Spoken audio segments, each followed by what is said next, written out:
Welcome to the Cave Boys Fantasy Football Podcast, episode 5. Today, we've got kelp and narwhals and hubs, and there may be some guest appearances by Fuzzy and Bobcat later. This is the first time that we've had narwhals on the cast. It's exciting. And Very exciting. oh yeah. Got some opening questions for you guys. We'll go in the order kelp, then narwhals, then hubs for just to make things smooth here. So what are the best toppings on pizza in your guys' opinion? Starting with kelp. Sure. Okay. Well, I think the best is chicken and onion. Those are like my goat top two. But when I think about pizza, mostly it's mostly about what I don't like. Like I just can't eat a pizza that has olives on it. Maybe a couple other toppings. I'm not big on the pineapple. I know some people love their pineapple. I think it's mid, maybe below mid. I don't like Hawaiian. Hawaiian is kind of like what is going on. But chicken and onion and like white sauce can be pretty good. Okay. How about you, narwhals? What are your favorite toppings on a pizza? I gotta agree with the chicken and onion. I think that's great. I do have to push back on the pineapple though. That is fantastic. And when you get the chicken, onion, and pineapple on there, now we're talking. Now the other thing too, I was thinking about leading into this was, with our toppings, sure, chicken, onion, pineapple is great, but with barbecue sauce too, instead of red sauce. Yeah. Now we're really talking. So, I mean, like a barbecue chicken pizza. Oh, that's top tier. Yeah, you're speaking my language there. That's my go-to barbecue sauce over marinara. Clyde's always talking about the barbecue sauce pizza. Oh yeah. All right, and then hubs. What are your favorite toppings? I think my favorite are pepperoni and jalapeno. I don't like pineapple. I like the barbecue chicken take right there, but just can't get on board with the pineapple. It's just I don't know. People always make that excuse. Oh, it's salt or savory and sweet. That's just a bunch of malarkey. Yeah, But I think it's just pretty divisive. You either like it or you don't. Seems to be kind of 50-50. right, yeah. Yeah, I'll definitely eat it, but it's just not my first choice. But yeah, pepperoni, jalapeno. I love me some spice. Some good marinara sauce with that. Yeah. Oh yeah. Take it all the time.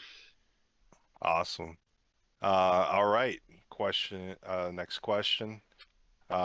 Keep trade cut, sparkling water, diet soda, or soda? Starting with kelp. This is pretty easy. So, sparkling water is kind of like one of those mood things. I think if you're really thirsty, I don't think it's any good. But sometimes you need that little zip. So I'll trade that. And then it's between diet soda and soda. It's pretty obvious. Diet soda is really weird. It's got that tang that no one likes, that aftertaste. People that are into their diet Coke or Diet Dr. Pepper or whatever, it's weird. Regular soda's the best. So yeah, I'll keep the soda. Cut the diet soda. All right.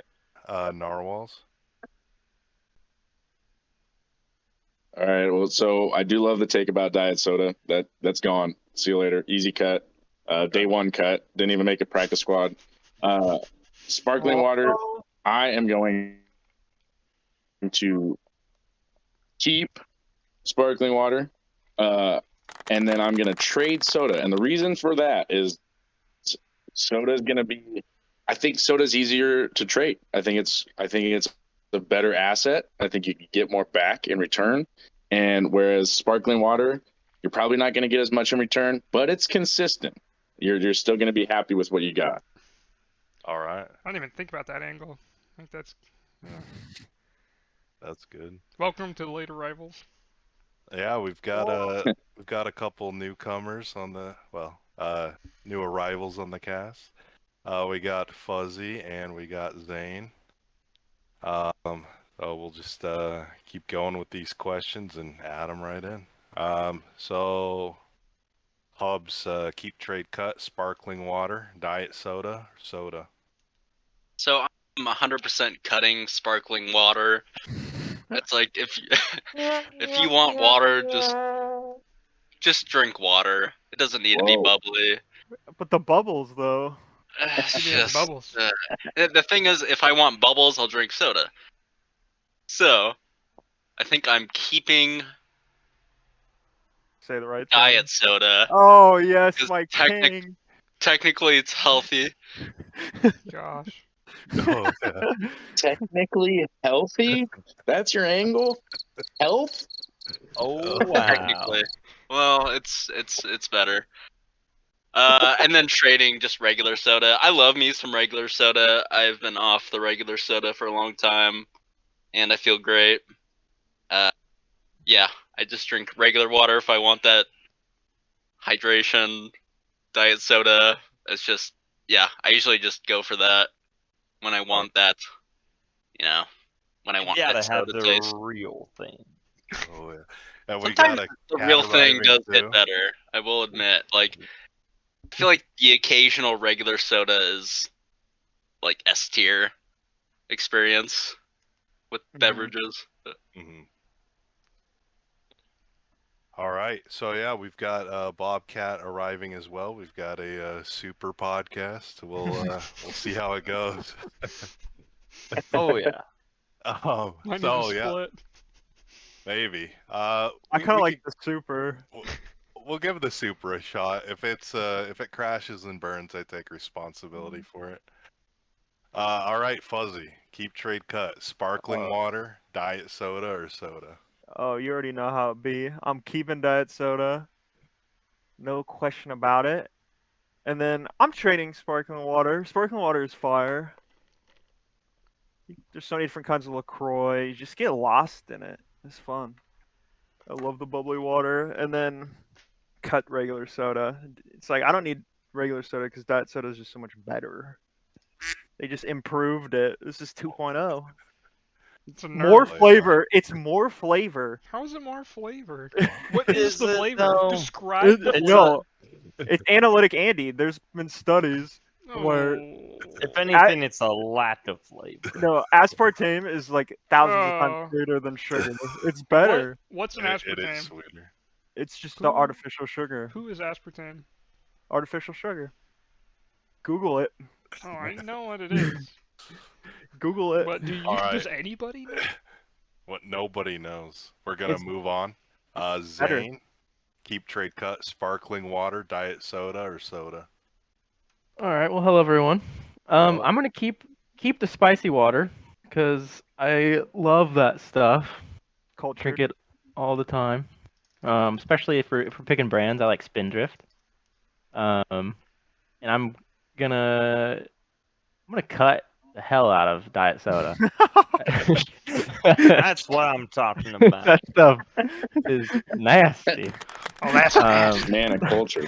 Man of the people. Oh, I don't know. Maybe it wasn't. I think it was Chris maybe that told me this one time. But it's like certain people have like, is it like a taste receptor that they don't like aspartame or something? I don't know. But I think all I diet must have soda. that. I think it tastes really bad. oh. I'll have like a regular soda like probably 3 times a year. Ugh. man. So I don't drink a lot of soda, but I like the spicy sparkling water. So Can I chime in? I want to Sure. say, Chris's taste receptors only hit when it's lukewarm for the diet soda. You know I have soft teeth. You know I have soft teeth. Boom. Roasted. Yeah. All right. So next is Bobcat. Keep trade cut. Sparkling water, diet mean- soda, or soda. It's cheap soda. obviously. It's cut diet soda. Oh, Even more obvious. Well, And then, I mean, I guess since I don't have a choice, I trade sparkling water. You can't get rid of soda. Come on. Come on. Get rid of root beer. all right. Yeah, Exactly. it's quite the diverse takes there. I like it. Let's go on to our next opening question here. The final of the three. So, starting off with Kelp, if you could meet any football player, current or past, and play some backyard football with them, who would it be? Uh, And it would be like them in their prime, like yeah. It's probably Like- Drew Brees. You know, he's Drew got that Brees? arm. He would be fun to play catch with. That's all I'd say. And then He number would. 2 would But- be Saquon, and I don't know, Fuzz can get his laughs in. it But it's wasn't your backyard first football, choice. not It in wasn't. the He wasn't dome. your I first would choice. not be Drew Brees. The guy Drew Brees, solid choice. It'd be a lot of fun. It'd All need right, to be in a dome. Narwhals. Who would you play with? Yeah, I think Randy Moss has got to be up there. Solid. Just be able to sit there and talk with him, toss up some go routes or whatever, and just see him leap through the gym in quotes, because obviously we'd be outside. But I think he's way up there. I think this is a tough question in general, because I think there's a lot of players that'd be fun. I think it'd be fun to like play catch with Tom Brady, just to talk to him and kind of pick his brain. I think that'd be kind of fun. Yeah, for sure. But I think Randy Moss got to be number one. Okay. I like it. Hubs. Who would you want to play some football with in their prime? John sold my stole. Excuse me, cut this out. John stole my Tom Brady pick, so I'm gonna go Peyton Manning or even Eli Manning. Oh, I think it would be fun to catch passes for them. They're like Eli's a super boob. funny guys. Like either way, Eli. Eli would be awesome. Like he would be awesome to just. I don't know. Would love to hear his insight on beating the Patriots and stuff in the Super Bowl. That'd I be think awesome. I think it'd be fun. Yeah, and they're just like great company. They seem like just really Definitely. funny guys. Yeah. I would say Tom Brady is up there too. Just try to pick his brain. It's probably impossible. Yeah. That dude is super smart. He's not gonna tell you too much, but He might kiss you on the lips. well, that's a plus. Yeah, Entrance that's fee. for sure. A bonus. Yeah, John stole that from me. But yeah, All right. definitely like one of those quarterbacks would be fun to just like catch some passes from Sounds if I good. can. All right, I'm seeing a quarterback trend. So next, Fuzzy, who would you play some backyard football with? I have to hang out with Unc Shay. I have to hang out with Shannon Sharp. I feel like it'd just That's be a great fun. pick. I feel like That'd be I'd be fun. laughing the whole time. He could tell me all the insider stuff. He could tell me how much he hates Skip. Oh yeah. And it has to be Shannon Sharp. That's mine. Wait, would you want the current Shannon Sharp or would you want like prime Shannon Oh, Sharp? I want Unc Sharp. Unc Sharp. Okay. I want Unc Sharp. All right. Yeah, that'd be a fun one. Zane, who would you play some backyard football with? I think just thinking about this for like the 5 minutes I've had, I'm gonna go with somebody from that was formative in my childhood, or not my early adult years, I'd say. It wasn't that long ago, but I'm gonna go with Marshawn Lynch. I think that would be a lot of fun. Just like all the interviews I've ever seen, he's just so funny. So I think that'd be a good time. Yeah, it At the end seems of the like day, or sorry, but at the end of the day, I think pretty much any NFL player you'd learn a ton from talking to him. Like it definitely. doesn't necessarily need to be like the goat or anything to learn a ton. Shade. Most of it'll probably go right over my head anyways. Yeah, that would be a lot of fun. Seems like if he wants to be friendly with you, he really has a good time for Marshawn. Bobcat, who would you So play I some got- backyard? I got two here. One was one of the first players I liked growing up, which would be Bobby Ingram. Going Nice. little ways back. It's a great one. Always consistent. Whoa. And the He's a other, little before my time, I think. I guess I'm just too old. Oh, yeah. And then the We're not other, as old as you, Cat. the other one, just to see him play would be so cool. Would be Barry Sanders. Oh yeah, Nice. Barry Sanders is up there for me. Oh yeah. So that's who I picked. Awesome. All right. I We're, gotta do it. I gotta do a little honorable mention. Okay. Everybody knows Larry Fitzgerald. I mean, come on. Oh, that bum. Oh yeah. That bum on that man. Whoa. Best bum ever. Hall of Fame Quite the bum. dumper. Fitz is great. Class It'd be act. fun to play golf with Larry Fitzgerald. He's really good at golf. Oh, is he? Yeah. I think he plays chess Yeah. too. I'd play chess with him. Oh. He's probably good at pretty much everything he does. Yeah. Built different. Oh yeah. I'm surprised nobody said Richard Sherman. That's the one I'm surprised. That would be Yeah. intense. He might just roast you. I think for me it's probably between like Barry Sanders and Cam Chancellor. Deshaun. Oh, nice. Not Deshaun. Deshaun. Deshaun is way further down on my list.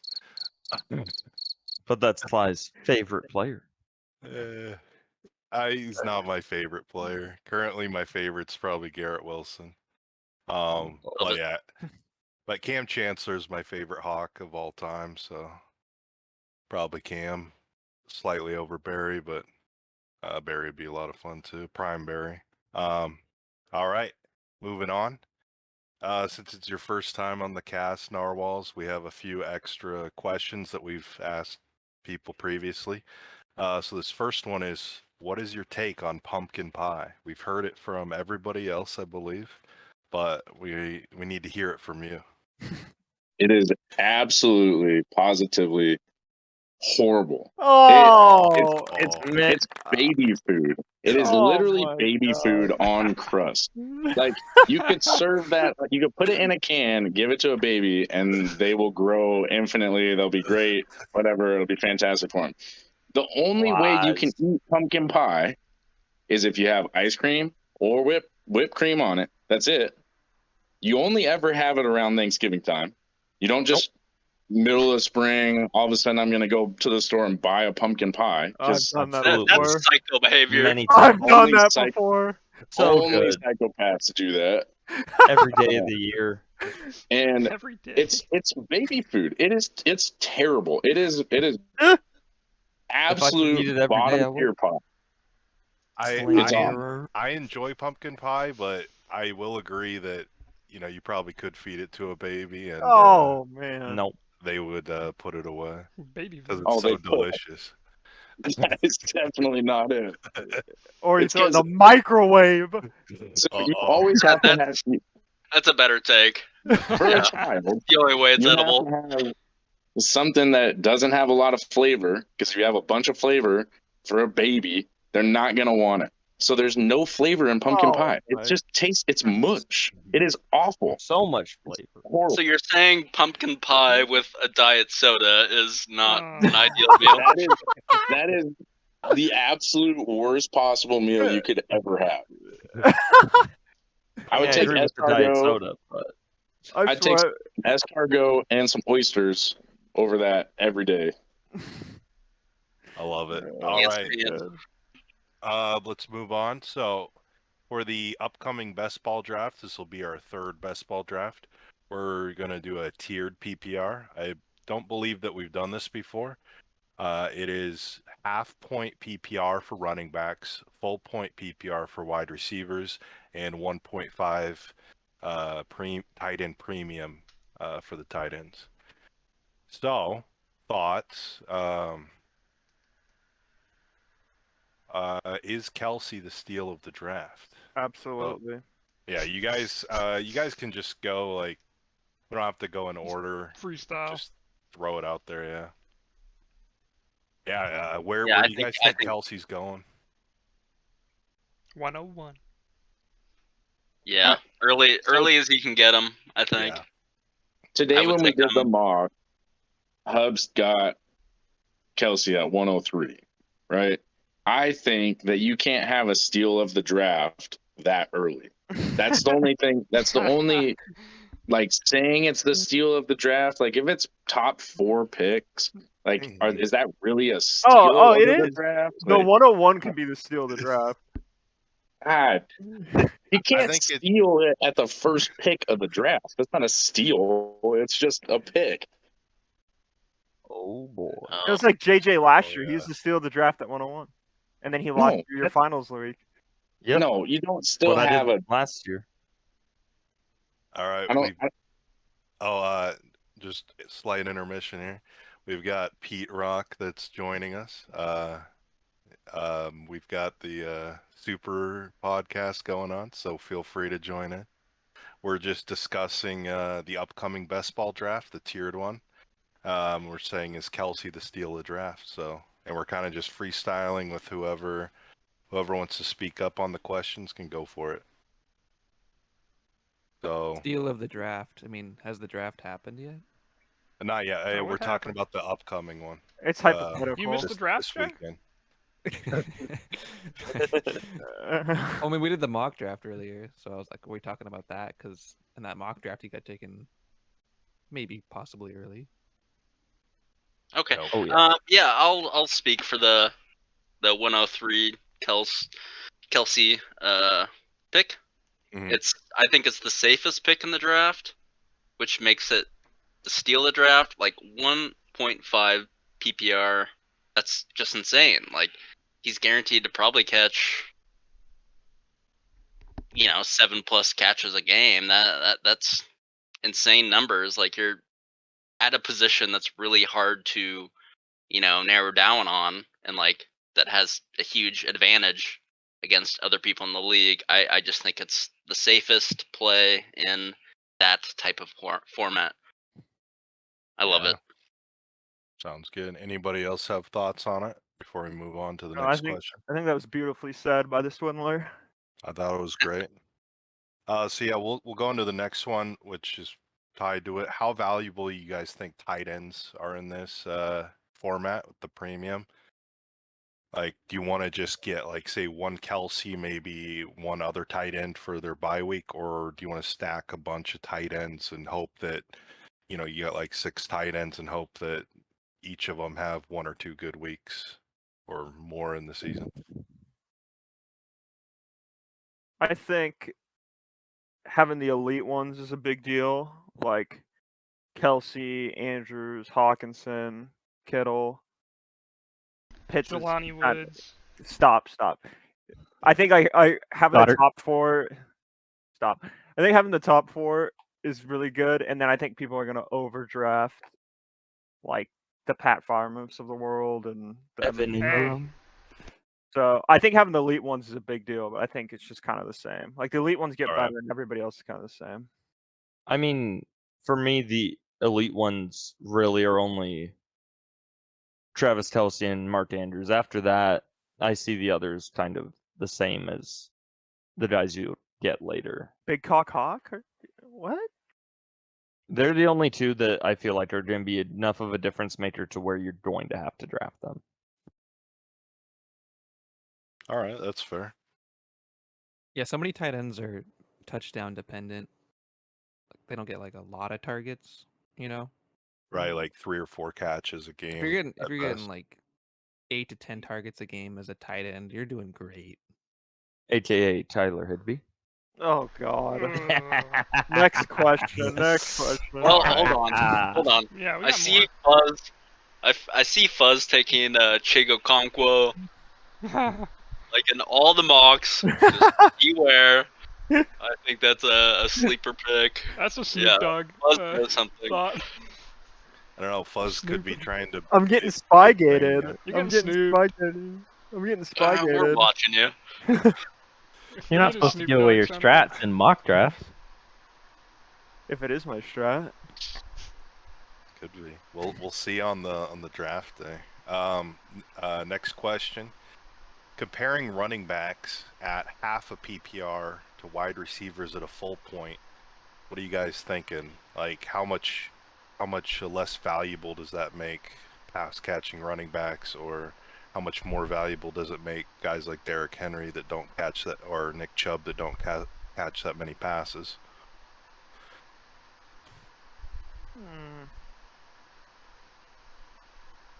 I think it's kind of the same. Like, it probably hurts like the Ecklers and CMCs of the world a little bit, and it Okay. probably pushes up receivers up the board a tad. Like, if there's a tiebreaker between like I don't know, maybe like I don't know where people are going, but like a Derrick Henry, Garrett Wilson, maybe you push Wilson a little higher, but I think it only hurts a select few like RBs at the top. Yeah, it's kind of Right. anti-cheese in a weird way, like the dump off RBs. As much as I love them, it can be a little cheesy if they get like 40 receiving yards and 8 catches. You know, it's like Yeah. Saquon year one. Oh. An RB getting a dump off that gets like -1 yards on it still gets 0.4 or 0.9 points in a full point format. Yeah. Wide receivers don't get the negative yards as often. Any other thoughts on the difference between the half point and full point here? Sure. As the league RB merchant, I'm not a huge fan of it. Just I like the score. I like the scoring, but yeah, I see what Kelp is saying. It can be cheesy. I remember watching a game with Fuzz, and I think he was up by like 20 points. And remember the Eckler game? Oh yeah. Yeah, it was just death by 1,000 paper cuts. Just so many catches. It was hard to watch. It was brutal. So I get that whole thing Kelp just brought up. I think it's fair. I do think the scaling is nice and fair. Yeah. It All hurts the James Whites of the world. It does. Right, yeah. All right, I'm going to move on to the next question here, and I'm going to ask everybody. Let's see. So, for the question is, do we have a fourth best ball draft after this one? Because it is approaching the season, and we've got the redrafts coming up, the guillotine draft. So, if we have a fourth one, what format sounds fun, since we've had 3 different formats or are going to have a third different format for this one? So let's start with Kelp. What format would you want to see? Shoot, I need to skip. I gotta think. Skip me. Okay, that's fine. Narwhals, any thoughts? Hey. Yeah. I haven't thought too much on it. I think I mean pretty much everything that we've done so far has been pretty fun. I think it'd be hilarious to do a standard league. I was thinking just that. because it would it's so gross. But it would take a whole different mindset going in, like trying to decide what you're gonna do. It would take a whole different draft. I think it kind of mix things up a little bit in a way that would make you think a little bit harder. So I'm intrigued by that. That sounds fun. All right, Hubs, you got any ideas for a format? Narwhals just went and stole my standard idea. That's my job. Whoa. Oh yeah. Yeah. All right. I mean, maybe like I don't know, just top of my head, maybe a super flex 6-point passing touchdown. Just maybe, I don't know. Zane's in shambles because it'll be the 12th pick. Yeah. Yeah. Yeah, I think what Narwhal said was a great idea. I really right. think we should do that. Sounds fun. Okay, Fuzzy, you got any ideas? I'll add to Normals. I think it'd be fun if we just had a gross league, like standard, bring back kickers. Oh my word. Bonus points? And defense. Like, you just have, like, a bear. You just have it, you bring it back to, like, 2011, 2012. Yeah, bring for me in. sure.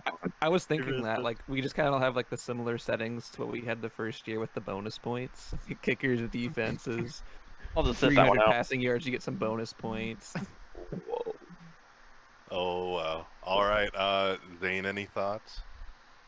Might be an unpopular opinion, but because so many people are pushing for Superflex and Dynasty, I vote for just another Superflex. Just get people what they want, see if it's really what they want. It's experience all these lack of QBs and Get it out of their system. just, if it's I get these messages that we need Superflex. So, That's fair. Yeah.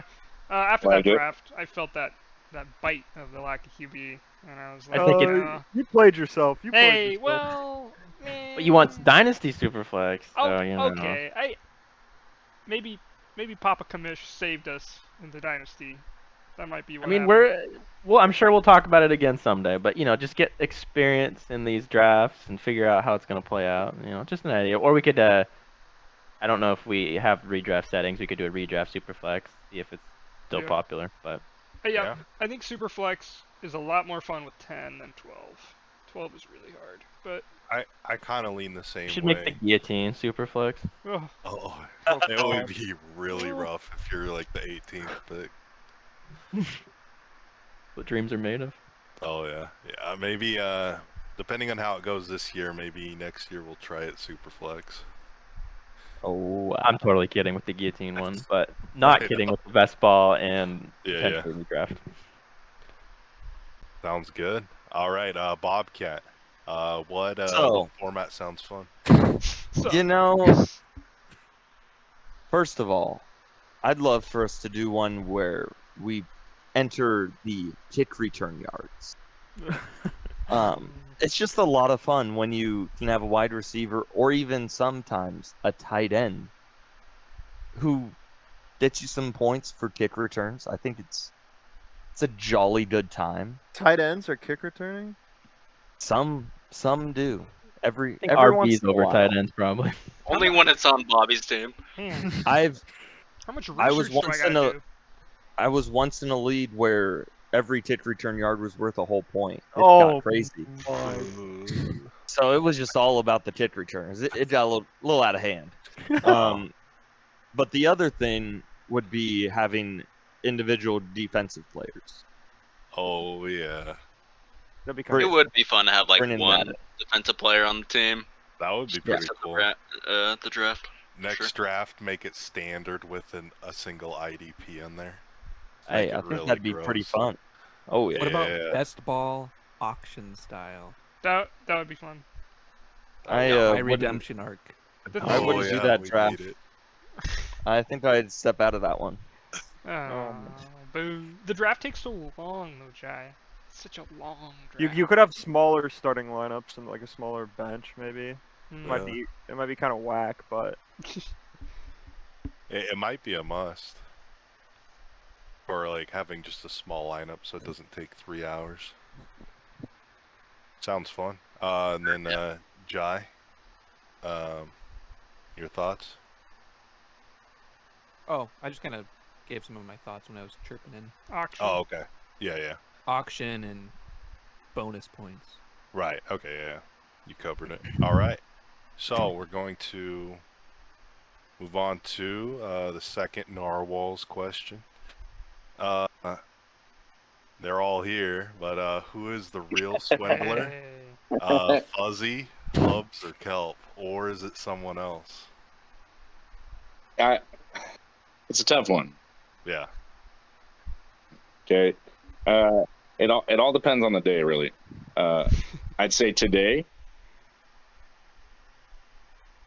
I don't know if I can say three. Fuzzy and I fourth day. Some trade discussions, pretty even keel. Kelp and I have made a trade where we were going back and forth for like 5 days. That was pretty good.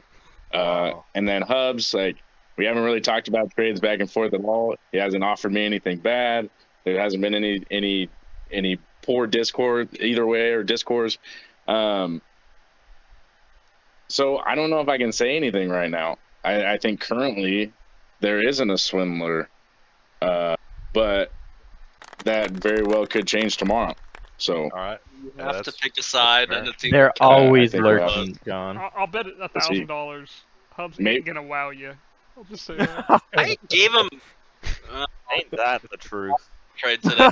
Hubs, Wow. wow me and we'll split it. No, I'm not actually betting. No one can take me on it. Wow me and we'll split it. I like it. All right, let's move on. Next question. Next topic about the Guillotine League. So we'll just keep going in order here. I think it works a little bit better. So first question: who gets out first, and who makes a deep run? Starting with, we'll go reverse order. So with Jai, who gets out first in the Guillotine League, and then who makes a deep run? Has Aside everybody from joined yourself. the Guillotine League yet, or Not yet. We need 3 people, I believe. Hmm. We have 15. I'm gonna say somebody outside the Dynasty League, one of the Randys. Traitor. Okay. Traitor. So they get cut first, and then who makes a deep run aside from yourself? Oh, sorry. Aside from us, Yeah. I'll go. I'll go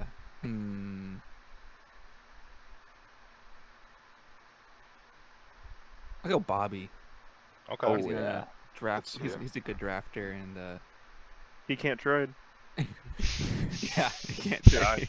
you don't need to trade in this format. You just got to be good at blind Hey, bidding waivers.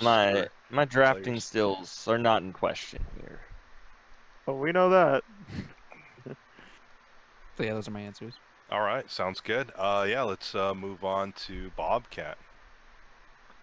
Well, I mean, I think it's pretty obvious one of the Randys are gonna get axed real quick.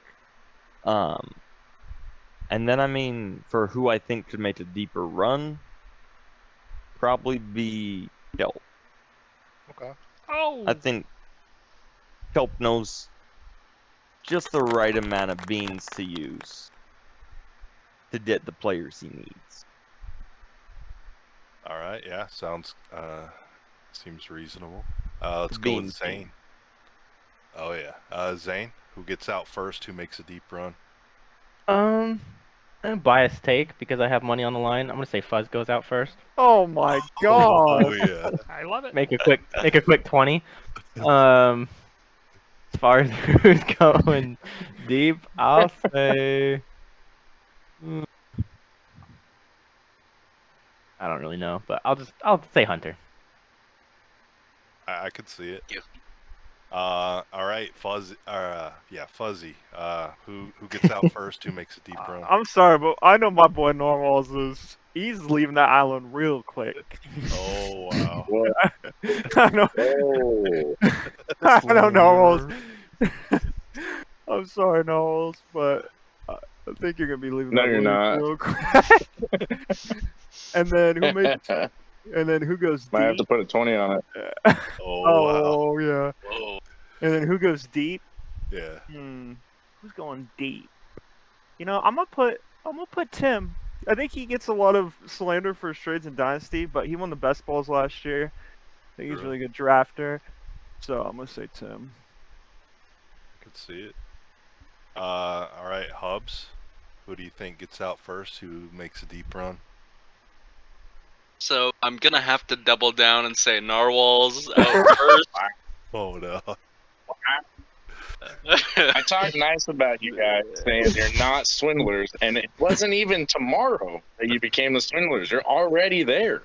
I told you they're always Oh, It took lurking. less than It's always been there. 10 minutes. That's brutal. Okay, Oh, if it's not Narwhal's, I'm gonna say it's Kelp. Oh yeah. What? Okay, so who goes? Yeah. Who makes No a deep reason, run? just Baseless. it was baseless. Yes. Okay, and then I want to say who goes far? Just one of the randoms. Okay. Just yeah.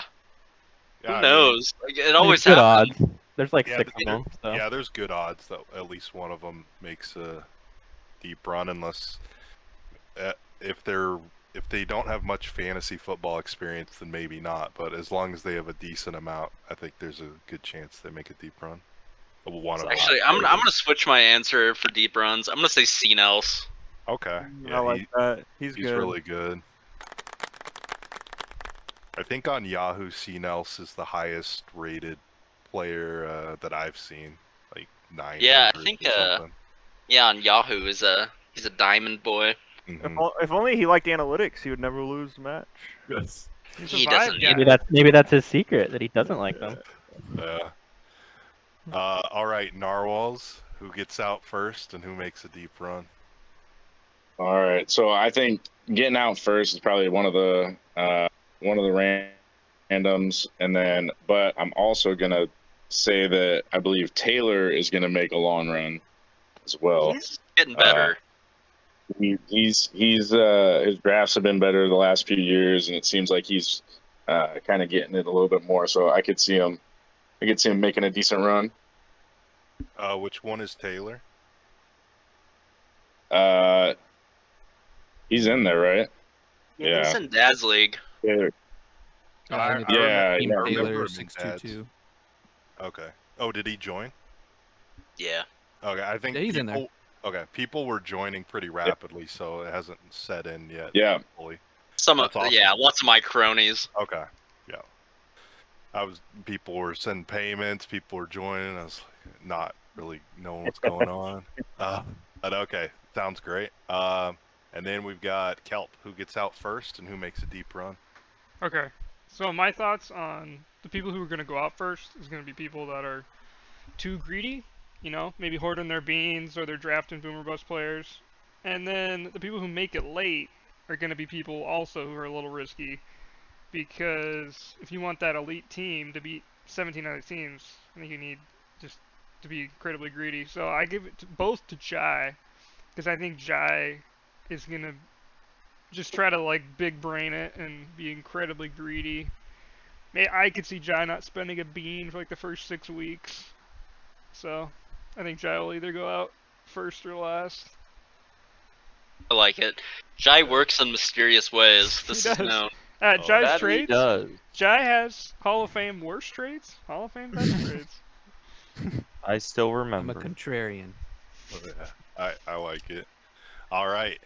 Next question. What do you guys think of the mocks so far? Thoughts on Snoop dogging mocks? We'll just leave this one open. Whoever wants to say anything. I think can- Narwhals needs to explain himself with the Snoops.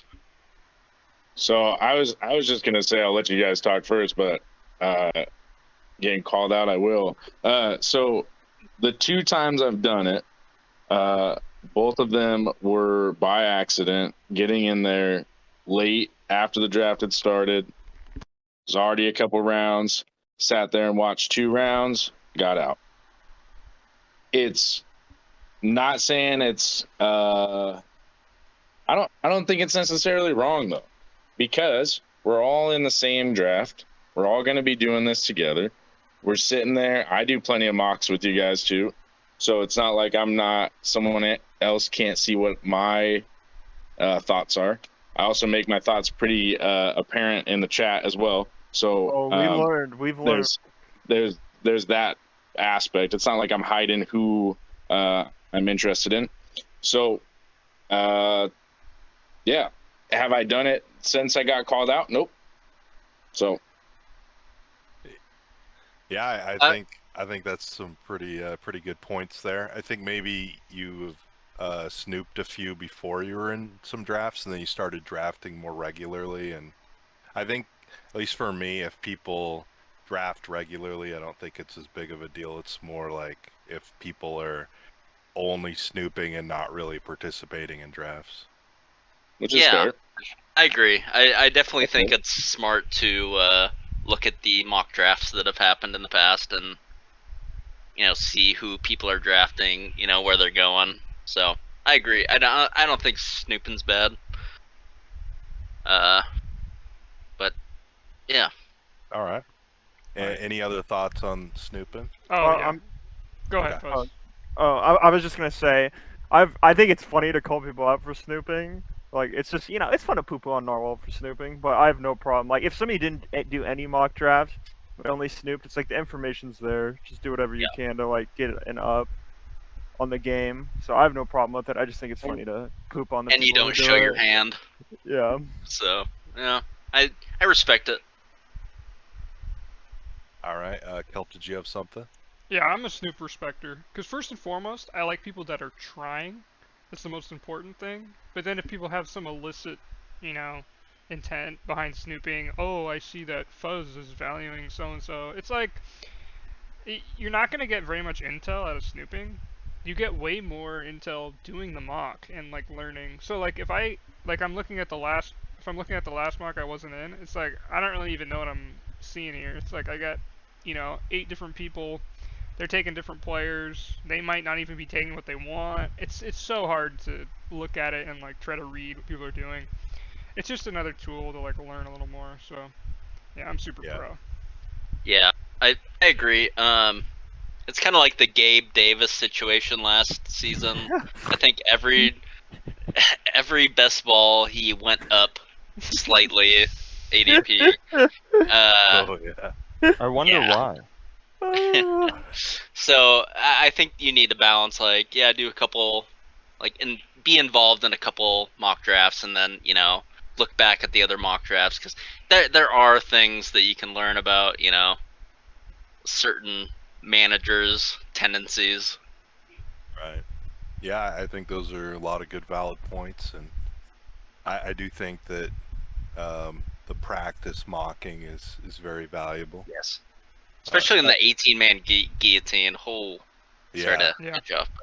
yeah. I hope that all the newcomers that have joined try a mock at least once in one of like the later positions, at least to try to experience that, and also the third round reversal that I put in there because it makes it a little bit different. Yeah, any of you guys I really like the mocks? third round Mhm. Sorry. reversal. Oh, what was that, Jai? I was gonna say, do any of you guys in mocks maybe draft a few players you're not super into, just to kind of throw out some red herrings? I never Oh, do. definitely. Nope. I'll I got admit, nothing to hide. Nice. I'll admit as well, when I draft, I'm trying like 97%. I might not be paying attention a ton, but you can look at any of my mocks, and I'll defend every pick. I throw in some players I wouldn't draft, but Oh, we know. it's I'm not usually afraid. well, I'm not afraid. It's more just like either very late draft or Yeah, for sure. I'm just trying a different strat. Like maybe I'm going 0 RB or I don't know, just stacking a ton of tight ends, a various strat. I think there was a mock last year, Fuzz, you probably remember. I think Hubs took like something trashy 101, and you're like, okay, let's redo the mock. I'm over this. I think that was a couple of weeks ago. Hunter might have taken Wait, that. Yeah, I couple weeks? sabotaged. I took. You done it before a year tried ago. Oh my god. I think you took Zach Kuntz or something. 101. I was Oh, like, yeah. I'm out Oh, of yeah. here. Yeah. I'm out. Yeah, Draft over. yeah, I don't do that. No, no regrets. I'll just take somebody at a similar ADP sometimes that maybe I'm not as high on. But yeah, let's move on. So let's talk about side bets in the Guillotine League. There's been some side bets going on. I hope to see some more. It would be cool, but Fuzzy's is pretty spicy, challenging everyone that wants to challenge him. Any of you guys that haven't challenged him thinking about it? What's the challenges? Like, if you can It's beat him or making it outlast farther him? than him, I believe. Fuzzy can confirm. Yeah, if you make it Mm. farther than me, I'll give you $20. So if I go out round 1, that's gonna be a whole bunch of money. People are getting paid. People are getting paid. But if you win and like 10 people are betting against you, you're gonna be making the dough. Yeah. I like it. Yeah, I don't know. I like to see the side bets going on. Oh, I Yeah. got thoughts. Okay, let's I'm hear it. not doing no side bets because I'm playing for first. I'm not playing for Coward. 8 or Yeah. 12. Coward. No, I'm not. Coward. Like, it's like what I bet in the dynasty that I'll place higher. It's like there's more Yes. strategy in getting first or last than getting some middling. Who cares who gets 7th? Who's gonna remember who gets 7th? Oh, because you beat Get the other 20 extra person. dollars. Oh, yeah, but then well, I'll play differently. I'll be playing for like the immediate rather than risking for more upside later on. I don't I'm think t- you would though, because you're just trying. You're both still trying to win. You're not like playing a heads-up match. But I mean, like, if my team is like kind of sus, I might just, blow a huge load on like some decent players rather than trying to be patient. Yeah, You'd I have to think do you that gotta. anyway, or else you'd get voted out or kicked out because your Not points. necessarily, because I could Yeah, be like, I can buff my team, but I still won't have a winning team. But I might beat Fuzz, like, because then I just want to be You're not. better. You're just trying to last longer. So at some point, you're each gonna go out. Like you're still playing to win both ways. Right. I think Kelp has a point there. Like, so the pot is going to be $85, 90 if you include your own 5. But let's say Fuzzy gets 10 people to bet, or say just 5 people to bet him. All he has to do is make it to like what, week 6 or 7. Or well, no, Oh, that's because not that's right. assuming they all go out. Yeah, okay. Before. So no, he just has. Let's say he has to make it to week 10, and everyone else goes out. That the 5 people that have bet him, then he gets $100. So he might, like Kelp was saying, he might spend a lot more fab to guarantee some of the players to make his team stronger, and then he goes out a few weeks after, say week 10. But he walks away with $100, like more than the pot. But he doesn't really have as good of a shot at winning overall. I'm still trying to win it all. So I disagree. I like it. Kelp Yeah. just coward talk. It's just No. cowardly. I mean, It's cowardly. I do respect the side bets because it's It's a the only small way brain to move. get. No, it's the only way to get money. Because Cat's gonna win it all anyways. Oh, That's true. Oh yeah. All right, let's move on to the next question. Though this is still on the Guillotine League. C. Nels brought up the extra bench spots for the Guillotine League. So I want everyone's thoughts on it. And I just thought of like one extra bench spot every 4 weeks. It could be 3 weeks, it could be 5 weeks. We don't have to do it, obviously. The standard way isn't to do it, but if a lot of people like it, we'll do it. So let's start with Jai. What are your thoughts on adding an extra bench spot as the teams get cut? I would say no. I think you just stick with the team you have, like the amount of roster spots you have, bench and everything. And you'll have to cut some players at some point if you're one of those later teams. And if you're cutting a player, maybe it's bait. Maybe you think they're overvalued, and you kind of want someone to pick them up. That's how I view it. There's no waivers though, is there? Oh, was there no waivers? Oh, Oh I no, don't. there's waivers. Oh, there is Waivers all waivers, just there like is. normal. Yeah. So okay. So just Well, I thought it was just like the first round, but like after, can people clear waivers? yeah. Okay. So I've written it all down pretty extensively. So I'd recommend everyone to go read it. Those on the podcast, and those going to be listening. If you're in the league, if you're not in the league, good luck trying to read it. Um, like if you're just on YouTube listening to this. But basically, how it's going to work, we have the draft, and then after the first week, let's say I have the lowest score, right? It's still going to be in a head-to-head matchup because it doesn't have the option to do non-head-to-head in sleeper, but I will just go through and drop the players from the team because they'll be gone. So I would drop my own players from the team. I would do it either Monday night or Tuesday morning. I still have to experiment with it a little bit, but let's just say Tuesday morning, I drop all my team's players. When a players drop, they're going to be on waivers for 24 hours, but the waivers are going to clear like normal Tuesday 11:59 p.m. or Wednesday midnight. Same thing. Like a normal redraft league. And when the waivers clear, any players that you've bet your fab on the winners will go to those rosters. And then after that, players will be able to be picked up for free. So if if someone's unclaimed, then you can just go grab them.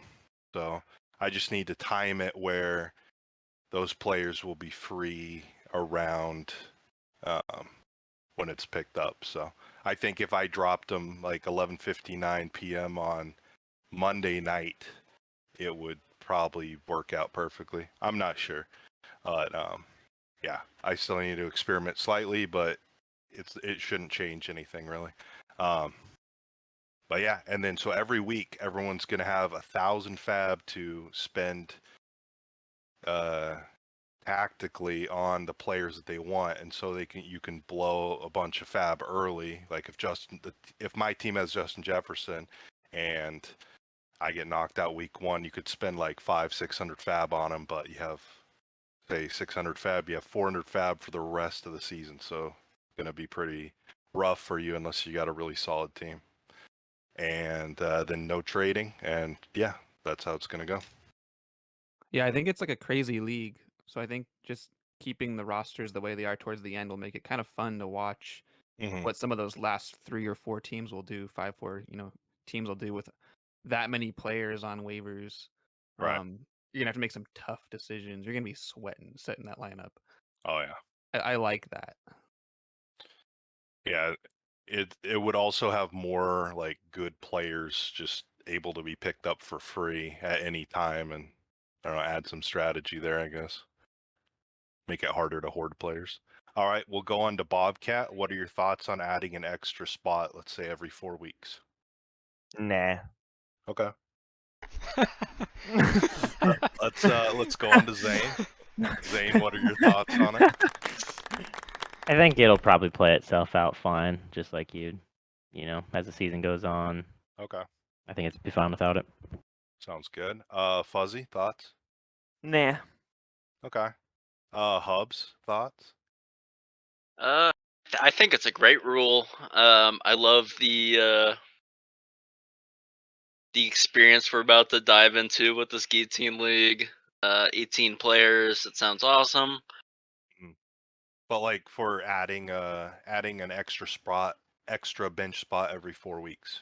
Yeah, I would even go maybe every 2 weeks, but Okay. I, I mean, I yeah, would not be mad about the 4 weeks. Like okay. I totally okay with the rules. I think 2 weeks would be fun, just Mhm. like for the whales out there. Like just Yeah. let Yeah. teams be whales. Yeah. Yeah, if the consensus wants to do it, then we can vote on the number of weeks, but so far it's sounding like people want just to stick with the 6 bench spots. But we Yeah, will I see. think I totally agree with that. I Okay. totally fine with that. So Love it it. sounds like you're kind of good either way. Yeah, yeah. Yeah, okay. Cool. Narwhals, thoughts? Yeah. So will we have IL or IR spots too? There is no IR. Okay. Um, in that case, I think doing like once every 5 weeks, 4 to 5. I don't really care either way because pretty much it'll be 3 additional spots. But I think as you get later into the year and trying to hold some guys that are injured, if there's no IR, no IL, uh, Mhm. it might be interesting to have that as an option. You know, putting some fab down on a guy that got injured week 4, but he's going to come back in 5 weeks. But you don't want to give up an extra spot on your bench. It's kind of interesting. I mean, it only added to 3. You'd end up with, by the end of the year, week 16, you're talking 3 teams left, 3 teams left. They would be the only teams that would end up having 9 bench spots. That is true. I don't think that it would really be all that impactful for the majority of people because by that time there's not gonna be a lot of teams left. So Right. I think it's an interesting idea. I don't want to poo-poo it yet. I think 2 weeks is too much. I think that'd be way too quick. But I do think like 4 to 5 weeks would be pretty interesting. Okay, cool. And then Kelp, thoughts? Yeah, I like the idea. At first I was like, oh, that sounds too complicated. But the more I think about it, the more I like it because, let's say, early on you make a really good waiver acquisition, for like a B minus tier player, and then by the end of the year you're forced to drop them. I think we'll just have to find a good balance. We can kind of think about Yeah. that balance. So yeah, I'm open to the idea. All right. Yeah, we'll vote on it once we get all 18 people. I'll write something up and try to be as clear as possible about it, and yeah, we'll address that then. So, this is the final Narwhals question that I've put in there. Not the final question of the pod, but so we've previously asked this to other people that have been on. Narwhals, what's your favorite dynasty move and your biggest dynasty regret? So my favorite move was recent, just a few days ago. Getting Devontae Smith. That, I mean, giving up a first and a third and snagging a guy who's going into his third year, going to be a stud. I think that was great. My biggest regret, well, I mean, you talk about the draft, it wasn't great, but I did get. I wouldn't say that's my biggest regret because I did get Mahomes and Jefferson, and those guys are kind of staples that I can have for all of Dynasty, next 10 years, hopefully. And then, but last year, trading with Fuzz, Mr. Swindler over there. Whoa. And giving up Waller for a first round pick was just stupid as hell. So the fact I did that was that was pretty bad. It didn't set me up for this year because then I only had a second round pick. Ended up getting Rashee Rice, which is not bad, but I would have had the 103. Yeah, you could have got Gibbs or traded it, or and then three wideouts. Having Waller now this year is great, but last year, he barely played, and when he did play, it wasn't great. So it wasn't even that impactful for me last year. Hoping that this year and moving forward the next couple of years, it turns out. But yeah, that's got to be it for now, at least. All right. Can I chime in real quick? Sure. Okay, so when I saw that trade, the Waller trade, it ruined my day. Oh no! What taste did you get in your mouth? Like diet It was soda? just- Soda tastes like. I don't know. I don't even Like know. a lukewarm diet Pepsi. Oh, Yes. Sounds Yeah. accurate. Yeah. Yeah. I hated that trade, but it'd be like that. I've made really bad trades. The Waddle trade I initially made to Fuzz, who is the number one swindler. Number one swindler. He is. Original swindler. It was a package deal, right? Yes. Oh yeah. Sadly. Fuzz Yeah, makes but those really delicious package deals. He'll keep knocking They on your are door. tempting. He'll keep knocking. Oh yeah. yeah, Oh. I saw that Pretty easy to trade just say and I no. wanted to throw my phone at the wall. is Trevor Lawrence for sale? Some Stop trades it. feel like that. All right, we'll move on to the next topic here. This is a player discussion. So this one has been talked about a bit in the last half a week or so, or maybe a week. But Russell Wilson and then Jerry Jeudy versus Tim Patrick. So just some Broncos in general. But yeah, Russell Wilson, Jerry Jeudy, and Tim Patrick. Just anybody can go for it here. Any thoughts? I think we should start with Narwhals. I mean, there's not a lot for me to say though. That's the thing. It's already been out there, so. I mean, if there's no way in the world that Tim Patrick's actually a better wide receiver than Jerry Jeudy. I don't actually mean that. However, value-wise, getting him later, I mean, you can get him super late. I think he's overlooked because of his ACL. But if you look at the 2 previous years, he had 2 very good, solid years for where he is taken right now. Right. And all of the talk out of camp last year before the season was that he was the number 1 wide receiver and that he was going to get a lot of targets. Tears up his ACL, comes in this year, and already the talk in camp at the beginning of camp was the fact that he is looking like the best wide receiver, not the best. He is looking like he did last year in training camp before he got injured. That to me shows that, okay, he can be a guy that is consistent for Russ, and he is better at the deep ball than Jerry Jeudy is. And for the most part, that's what Russ loves to throw. Likes to throw it deep. He's not great over the middle. Jerry Jeudy's going to be great over the middle because of the way that he runs routes.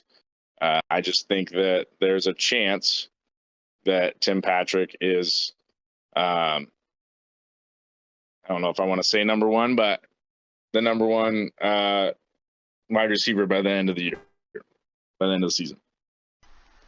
It sounds like it could happen, even if it's a low chance. 'Cause, Russ is really good at the deep ball.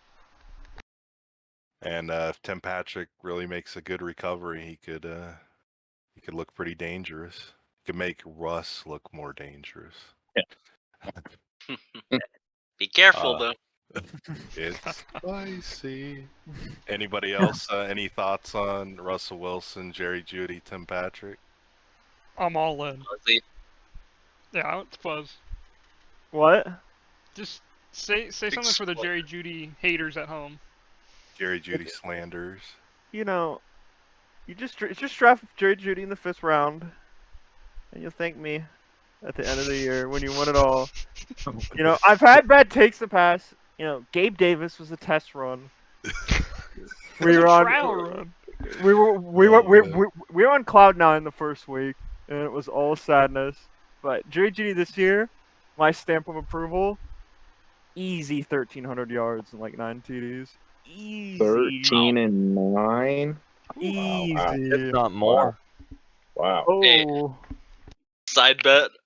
Yeah, Wow. I need a side bet on that. 13 and 9. Versus Jeudy. Who? Ridley. Yeah. Oh, easy. Just like a cheeky $5 bet. Yeah, let's do that. Okay. Stamp it. Just who has more fantasy points? Just make it easier. Yeah. Okay. Okay. All I right. agree with Fuzz completely. Jeudy, this is his breakout year. He's gonna pop off. I believe. And I will continue trying to get him from Fuzz until the day I die. For what? I'm What you already in offering? shambles. Oh, you don't want to know Whatever what it he's takes. offered. Bobcat. You don't want to know what he's offered me. King Slander? Or, Whatever sorry, it Swindler? takes.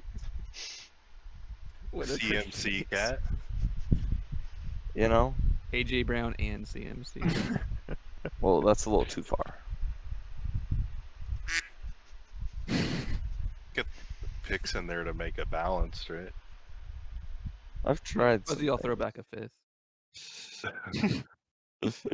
All right, let's go on to the next player. This one has got some talk recently. Jelani Woods. Some of you guys may not know who the player is, but for those that do, any thoughts? Cultured. I I'll love 'em. start. Yes. I'll Okay. start. Yeah, I said I'll do a polar dive, aka polar bear dive, whatever. I live on the Puget Sound, so I'll jump in the January water if that's what I need to do. But I don't know we need who a that video is. of it. Yeah, yeah. No, I'll have to. We're right. Yeah. Yeah, I'll figure out a way to take a video of it. I'll jump in and. Yeah, if that's the case. I didn't know he had 25 catches last year. What's the over/under you're going for? It's really 12. bad. 12! Alright, Wow. since it's my player, and since it's personally attacking me, I'll do the polar plunge too, if he gets 11 or less. For any reason, injury, bench, I don't care. If he doesn't get 12, I'll plunge into something. Maybe I a like bathtub full of ice. I'll find a nice body of water. Okay. A bathtub full of I diet appreciate soda. that.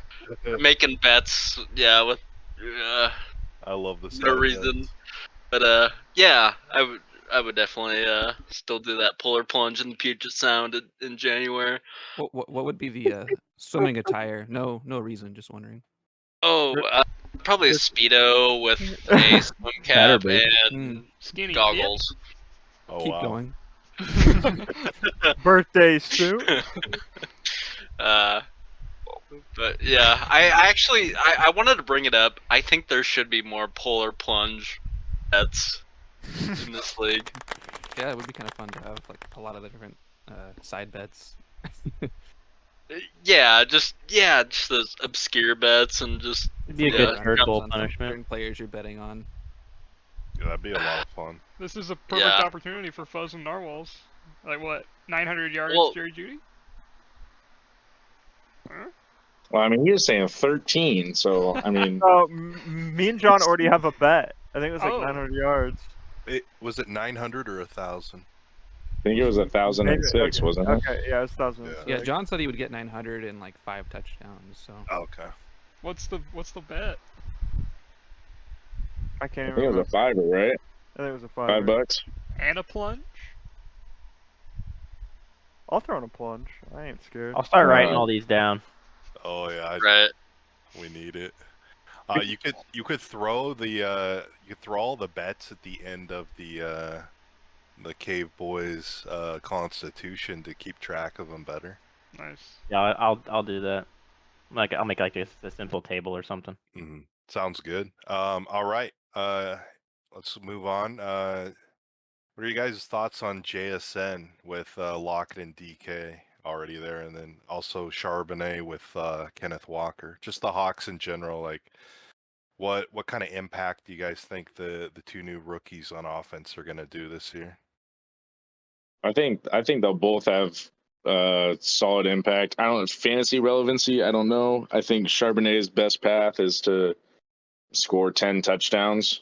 I think if he can be the goal line back, then I think that's his kind of route to fantasy relevancy. But I think with JSN, I think the only way he becomes fantasy relevant this year is if one of the other two goes down.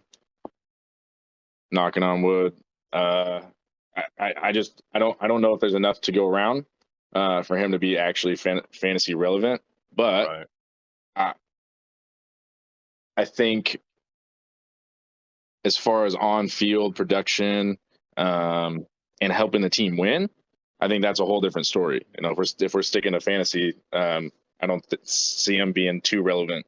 But if we're talking about just being like a great rookie, comes out, gets 650 yards in 5 or 4,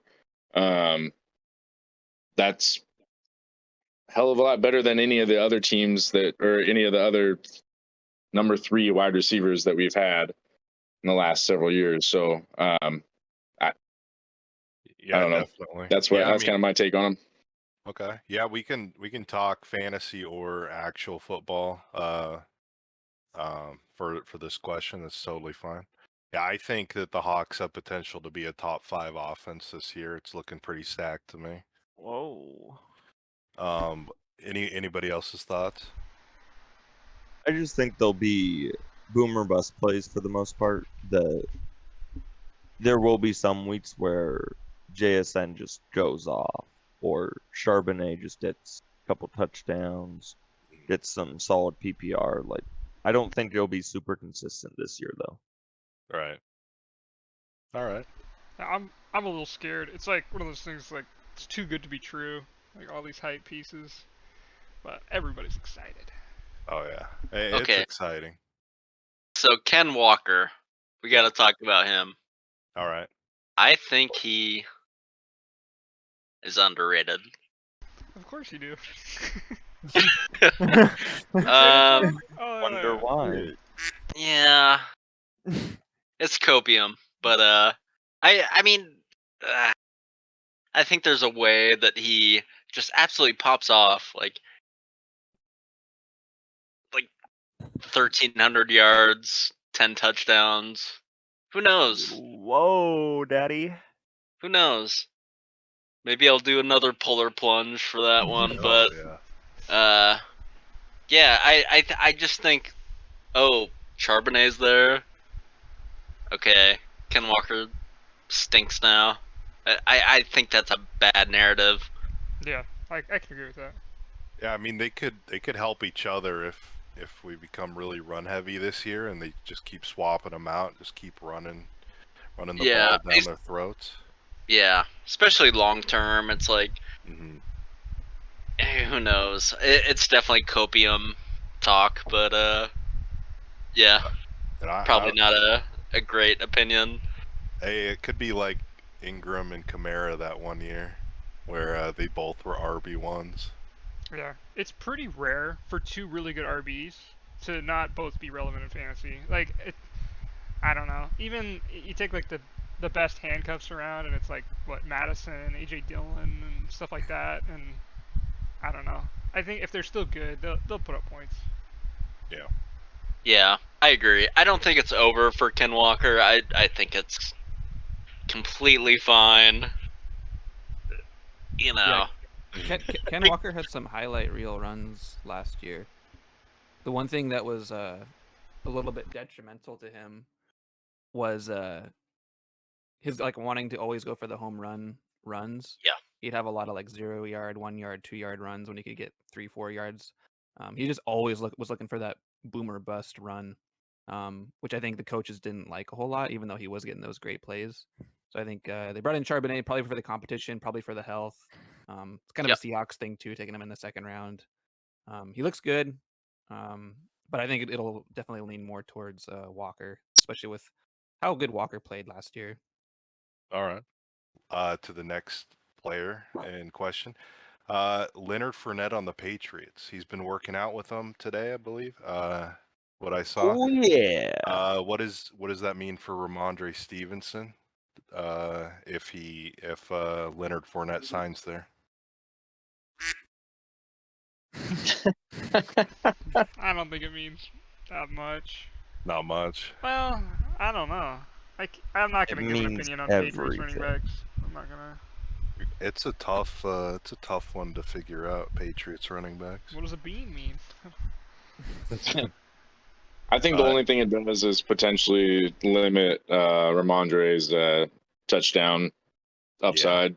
I think that's really all it does. I think he still ends up with, probably 1,300 all-purpose yards. With receptions. I still think I think he's going to be just as much of a stud. I just think his upside ends up getting capped, which is unfortunate for Ramondre owners, but I don't really think it's going to be all that impactful. It's gonna be so impactful. Belichick likes to savvy that. He Tell does. tell me about the impact, Cat. You see, Fournette, he's gonna take over that backfield. Maybe Oh not my right God. away, Oh, but through time, Bill Belichick's just gonna fall in love. Fournette And is on his dynasty team. Where's the boo FYI. button? Fournette's just gonna show him something he's never seen before, and it's just gonna be great. And everyone's going to wish they could have gotten Fournette. Well, we will see. Maybe you need to make some side bets on that one. Maybe. Any thoughts, Zane, on Fournette on the Patriots? Potentially on the Patriots. Sorry, I don't have any insider knowledge. He doesn't concern me. He's stinky. Okay, that's fair. Whoa. Cat, you got something to say? Hey, he's a great player. Exactly. The soundboard said it for me. All right. Yeah. Well, we'll see. Maybe some side bets need to be made.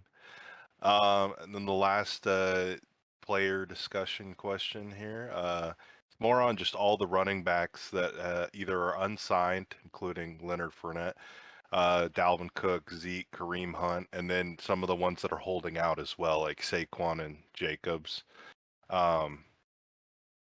What do you guys think is going to happen with all these like top running backs of like previous years that are either unsigned or top ones that are signed but holding out? Like, is there going to be a rule change, or is there going to be a player strike? Are there just going to be a bunch of Le'Veon Bells that hold out all year and regret it? Like, what are you guys' thoughts? I have some thoughts. I think the players themselves that are holding out, they'll eventually will figure something out. They don't want to not get paid. Right. Le'Veon Bell's come out and said like his year holding out, he kind of regrets it because the money he missed out on, and he kind of like ruined his career in a way, lost a lot of that momentum. If there's some sort of rule change about it, like teams have to have a certain amount, they can't franchise tag running backs or something, or I feel like the market will kind of correct itself in a way.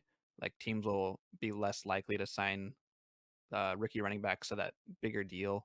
They'll just find the next college rookie running back.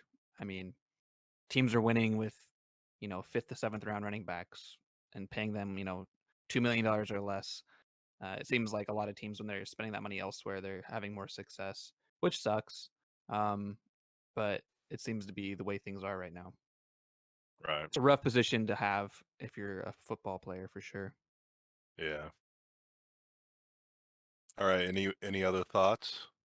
I agree with that. I saw something today about Saquon saying that they asked him if he is going to hold out for the whole year, and he said, "I think I'm just might have to," or something along those lines.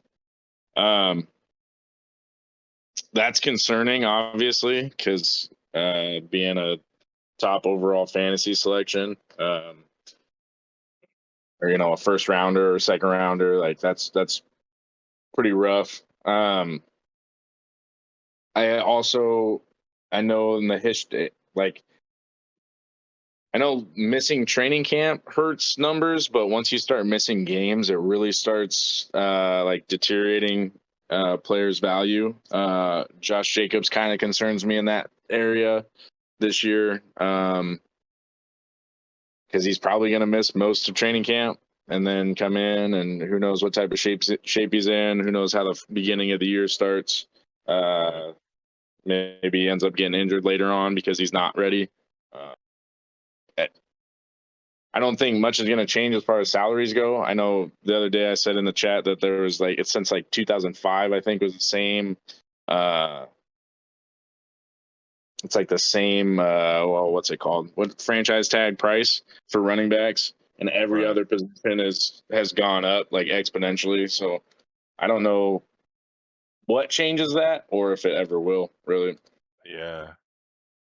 I wonder if there was some rule change with the NFL that made running backs more relevant. I don't know, like less defenders in the box or something where it could change that, but it does seem like it's becoming more of a passing league every year. Yeah. Yeah. All right. So let's move on to some trade discussion for some recent trades. So first one here, it's between Kelp and Narwhals. Is oh yeah, it's right there. Thanks. It's Raheem Mostert, 2024 second from Narwhals, 2025 fifth from Narwhals, 2026 first from Narwhals. For James Cook and a 2024 first from Bobcat. So yeah, Kelp and Narwhals. Let's have Kelp talk me through this one. Yeah, I think it has the most upside for Narwhals, how the 2024 Cat first plays out, and the James Cook, how he does, because he's a mystery box. I kind of wanted to do a safe option and take what I think, sorry Narwhals, what I think to be a good second next year, and potentially a good first in a few years. Mostert might be a good plug and play. I kind of, I kind of got swamped with fear around James Cook, and I bit the bullet and sold him. All the James Cook slander got to you. It kind of did. Narwhals, your thoughts on the trade? Well, part of that slander is actually why I went after him when I did. Yeah. Just because I knew that there would have been a little bit of that fear aspect around him. And he's a guy that I actually was pretty excited about towards the end of the year last year. Kind of started showing what he can do. And I think I don't think I gave up too much. I think once Kelp, once you came back with the first, the 2026 and the 2024, we kind of talked about that. Like we worked on this for a while. We kind of went back and forth for a little while about picks and how we were going to work this out. And The trading the first I like because I don't have one this year, and so or for 2024 that is. So I like the idea of doing that and getting rid of like kind of betting on the now instead of waiting for the future. I like Raheem Mostert. I think he's a good player. I think there's that backfield's a little bit too full right now for me, which is why I wanted to move him. But you know, who knows with James Cook, because Devin Singletary could easily come in and take all the snaps, and James Yeah, Cook's a third down back and ends up not, you know, playing up to his potential. But who knows? I wanted to take the risk. I like it. Didn't Singletary leave? He's on He gone. he's on the Texans, right? Oh, sorry, Damian Harris. Damian Harris. Oh, That's Oh what. yeah, Harris, yeah. Sorry. but Singletary will take over the Houston backfield. Yeah, This is probably. this Well, Yeah. Okay. Moving on. Okay. All right, we're gonna move on to the next trade here. We'll just because this pod is going a little long, we'll just talk between the two people that made the trade. So next one is between Fuzzy and Jai, the Ayuk for Traylon Burks and Zach Kuntz. My sweet cunts. So yeah, let's Fuzzy, your thoughts on the trade? I like Burks at first, and then I did more deep diving in him, and I think his analytics are poopy. He was also analytics, Andy. Connor will just turn off the pod after he hears that. I think Burks was misused because in college Burks was primarily a slot receiver, and the Titans, for God knows what reason, wanted to have him as the X receiver, and he just had to learn a new position. Wasn't very good, so I think some of it's kind of overblown that he didn't play good and he was injured. But I just like Ayuk a lot, so I think it's great for me. I think he's like one of the most talented receivers in the NFL. I just think like the Niners offense like will always kind of hold him back because he won't get a lot of pass, a But I bunch mean, of targets. you're betting on the player though, and he could always get traded or Yeah, something. I just think Ayuk is like super talented. So like and he's safer. I always like the safer player. So I think for me, I just liked it getting All the right. safer player.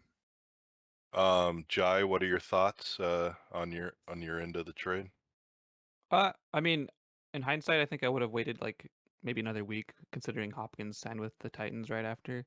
I knew that was happening, but in the moment, I was just like, oh, I wanted because like I was for Waddle, I was offering offers to Fuzz and to Hunter and to a few other people, and part of Fuzzy's package, I really like Burks, and then part of Hunter's package, I liked a few other players, and ended up just swapping Ayuk for Burks. As the idea was to go younger, and I liked Kuntz a lot too. I mean, really like that Kuntz.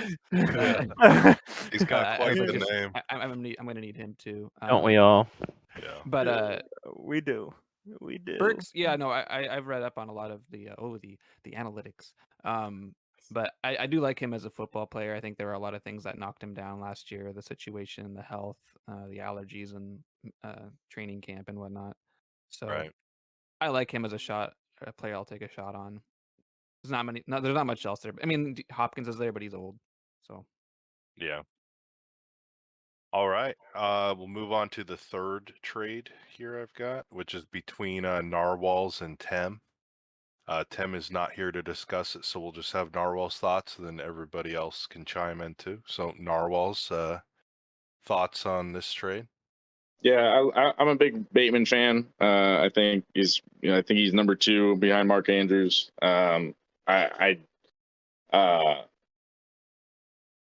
So looking at what I needed to do to try to either improve that position with him there or not, and I saw Deontay Johnson.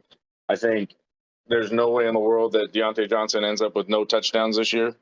That was a big time outlier. So if you're talking about positive regression, like he's gonna get touchdowns this year.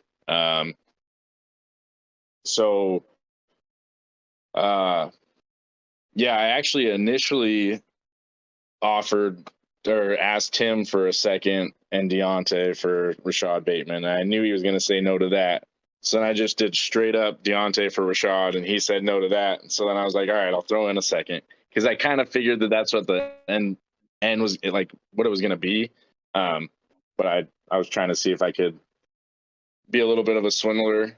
Yeah, I mean, you got to try to maximize the value for your team. You never know truly what someone values certain players, so better and to I knew start low.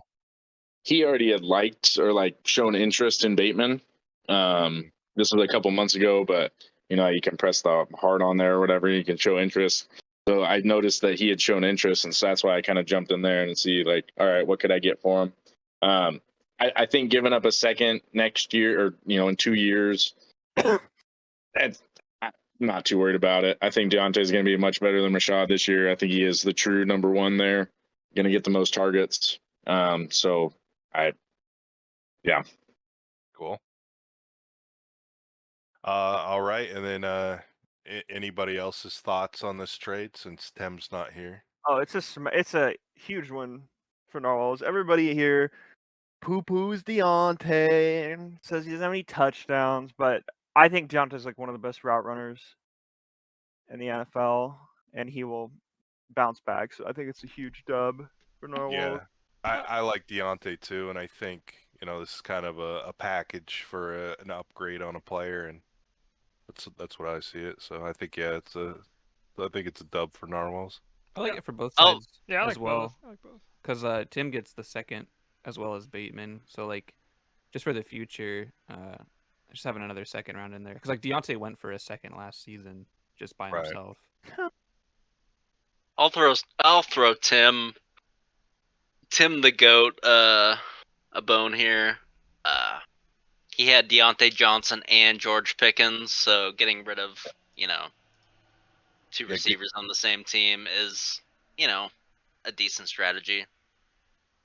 Yeah, no, Tim and I actually Oh, are you throwing we, shade? Tim and I actually talked about that today. We were messaging back and forth about that, about how I thought it was a good trade for him to get rid of that because you don't want to try to pick week to week.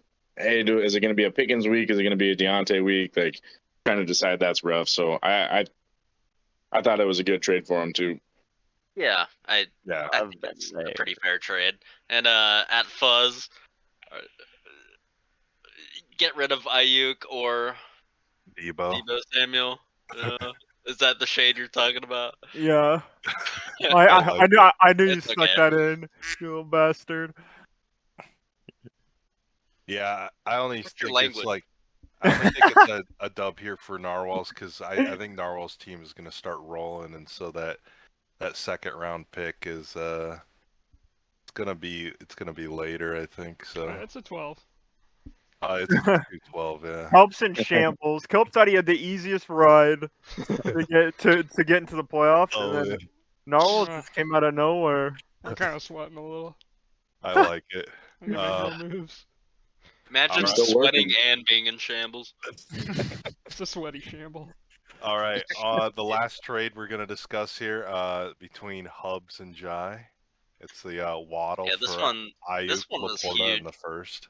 Yeah, this is a big time trade. So let's get Hubs thoughts first. Seller's remorse. I overpaid. Here's the thing. I think I lost this trade. But here's the thing.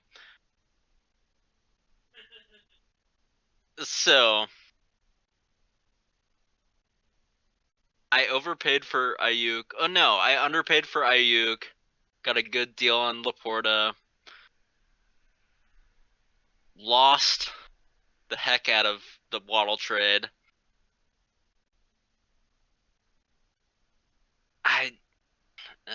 This one is hard. Yeah, Okay. I'll help you out here. Sometimes just guts to get your freak on. Yeah, there we go. Thank you. Yeah, true. Here, so Fuzz is my rival. My rival. I need to Yeah, Fuzz and Berg are the top dogs in this league. Whoa. I'm a contender. Is Ayuk gonna get me there? No. Is Waddle gonna get me there? Probably. I mean, if he has like, those 5 good games. At But the right time. I just thought like getting Waddle back on my roster in the starting position is just better than Ayuk. I just gotta do it. Yeah. Thank you. But it's not a great explanation. Ayuk, mid. I think you guys were talking about him earlier. Just kind of has a lot of mouths to feed on that roster. Laporta hasn't played a snap. We don't know how that's gonna go. And a 2024 first late pick is not guaranteed. It's really I late. just think getting that like star player on your roster, on your starting roster, is better. Yeah. He's a top player, and with once Tyreek retires, Waddle could just take over. Or will he Yeah. be Juju? Oh, stop it. But I definitely think like outside looking in, I would prefer Tyler's position in this trade. I think I wowed him. Oh yeah. Yeah, I definitely overpaid for Waddle, but I'm just looking to win now. So Yeah. Hey, you go get your player. I like it. Jai, thoughts on your end of the trade? You seem so hesitant now, but you had Fuzzy sweating. oh yeah. I definitely had you guys in the bidding war, and it benefited me Yeah. for sure. But I think if you're trying to compete with the big dogs and Berg and Fuzz, you need a player like Waddle to boom in the playoffs. And the playoffs, anything can happen, and I think you'll be a playoff team. And for me, it was just kind of a no-brainer. Fuzz's package was good, but to get the first and Laporta when we're switching to like a tight end premium, and then Ayuk I could keep or flip, which I flipped. It was just too much value to not go with that deal. For a rebuilding team, this was the best package I think I could have gotten. Yeah. Solid Yeah, package. I will bring up Jai was a genius and told me that Fuzz was looking for Waddle, which I should have known. Well, after I told Fuzzy that you were bidding, he started upping his offers. So, little word to the wise on people trading: get some other offers out there, get people to sweat a little bit. Or maybe it was all games to make you pay more, Hunter. No, Yeah, we'll never know. I don't want to know. I was getting the offers from Fuzzy first. Meanwhile, Fuzz is at Yeah. the cabin, no internet connection. I'm getting this great offer. But I think Jai approached this trade very well. Yeah, telling me that Fuzz was the number one swindler, was trying to get Waddle, so I had to step in. Love it. I'm not mad that I gave away all that stuff. I think for both of our teams, it just worked out very well. Yeah, Giant has a bunch of nice pieces going forward, for sure. Cool. All right. We'll get to the next topic here. This is in regards to the rookie draft early pick. So for teams that finish like 10th, 11th, and dead last at 12th, instead of having that guaranteed 103, 102, 101, what are you guys' thoughts on having something like the NBA, I believe, uses this? They use a random draw will be held to determine the top 4 draft picks, with weaker teams having better chances. And then they just are in reverse order after that.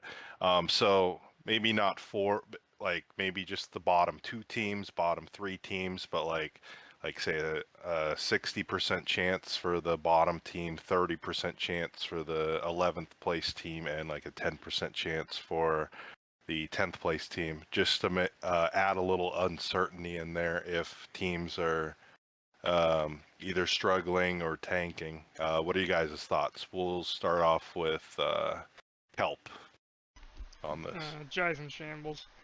And this is obviously for like potentially for the future. Right, Like, right. yeah. Yeah. My initial thoughts is I'm not a huge fan. I think it's kind of funny seeing people inverse compete for the bottom position, as we're seeing Jai do in real time before our eyes. But yeah, that's just my take. I think personally I would be extremely bummed if my team was the worst and I deserve that 101 spot. You know, I'm trying to rebuild and then I get screwed and I get the 103. I would be kind of upset. So that's my take. It wouldn't feel very good for sure. All right, Narwhals, your take. Yeah, I think I'm kind of in the same boat. I also though I don't know if I love the idea of tanking either though, because I know you want to work towards the future and you can still do that without kind of fighting for the 101. Just thinking about playoff positioning and things towards the end of the year, you know, if you're 4 weeks out and then let's say for whatever reason you play the three bottom teams and they're all battling out to try to get the 101. If they're already there, they're going to be the three bottom teams. Like they might play a little bit differently, knowing that it's going to be kind of a toss up whether they get the 101 or not. I do kind of like it from the competitive aspect during the regular season. I think it would suck if you were in last place and you didn't end up getting the 101. But sometimes the 101 isn't always the best player. So sometimes at 103, maybe you end up getting the best player out in the draft. I think it's interesting from a competitive standpoint for the regular season. But I also am kind of impartial to it. Okay. Yeah, if I recall, I was looking at some old Dynasty rookie drafts, and I think Clyde Edwards-Helaire was the #1 ranked player on his draft here. All right. Would do that every day. So, Hubs, your thoughts on having a randomized early picks? I think Narwhals just said it really well. Okay. I'm indifferent. I'm a fence sitter on this one. Just because I'm never gonna be in that position, I don't know. I mean, Oh. Narwhals might be, Wow. but It just yeah, doesn't apply to you.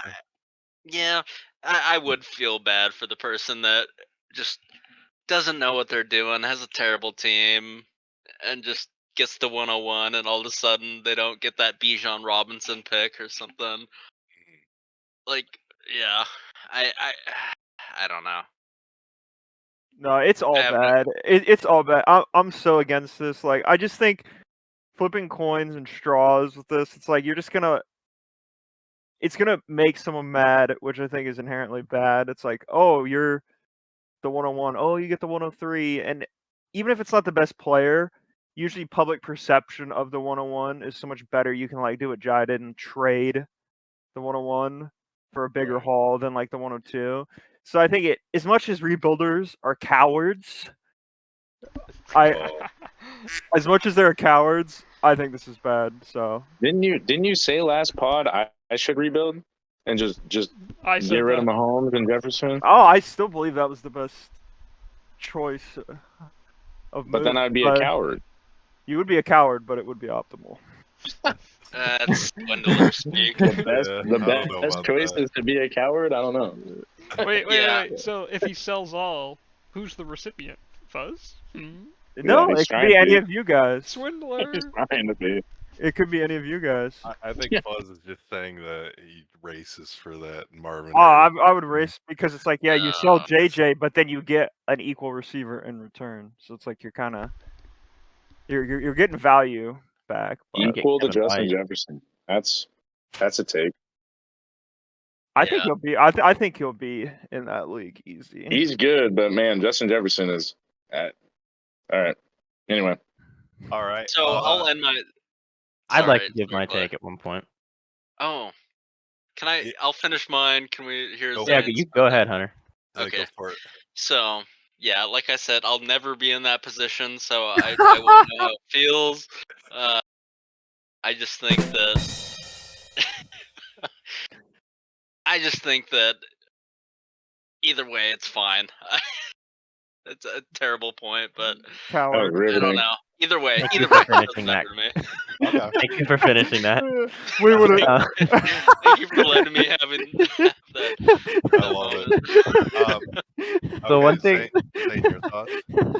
so I'd like to start with, not that I think this will happen, but I would like to just throw this out here that Marvin Harrison's really nice prospect, whatever, but Kevin White was drafted 7th overall in the NFL draft, Yeah. and he was a complete Yeah. bust. So it's nothing's Yeah. guaranteed.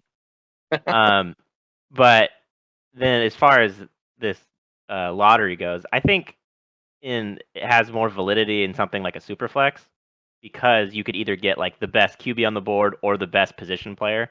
So like even if you do get bumped down 1 or 2 slots, you're likely still getting like next year, for example, you would Caleb Williams probably goes 1 in the super flex, so like your consolation prize is Marvin Harrison. Like you're probably not crying too hard.